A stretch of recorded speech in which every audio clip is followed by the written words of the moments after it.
2023-24 অর্থবছরে আইইউজিআইপি প্রকল্পের আওতায় 26,71,32,000 টাকা ব্যয়ে 7,000 মিটার সড়ক ও 3500 মিটার ড্রেন সংস্কার কাজ হাতে নেয় কুষ্টিয়া কুমারখালী পৌরসভা, যার কাজ পায় কিংডম বিল্ডার্স ও নূরজাহান রিসোর্স ইন্টারন্যাশনাল নামে দুটি ঠিকাদারি প্রতিষ্ঠান।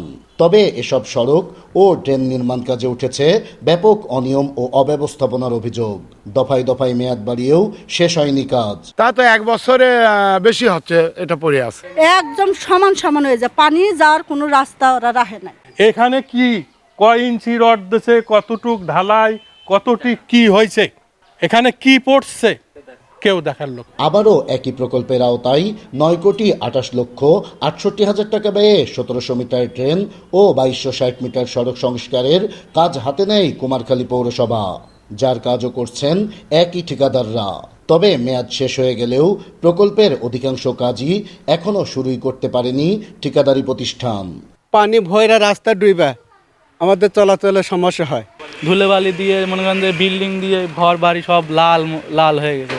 তবে অনিয়মের অভিযোগ অস্বীকার করে ঠিকাদারি প্রতিষ্ঠান বলছে মেয়াদ বৃদ্ধির আবেদন করেছেন, দ্রুতই শেষ করবেন কাজ। এই সময়টা আপনার শেষ হয়ে গেছিল, আমরা এই সময়টার বর্ধনের জন্য পিডি মহোদয়ের কাছে আবেদন করেছি।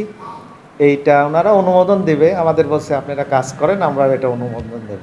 আর জনবল সংকট সহ নানা কারণে তদারকি করতে না পারার ব্যর্থতা স্বীকার করেছেন পৌর প্রশাসক।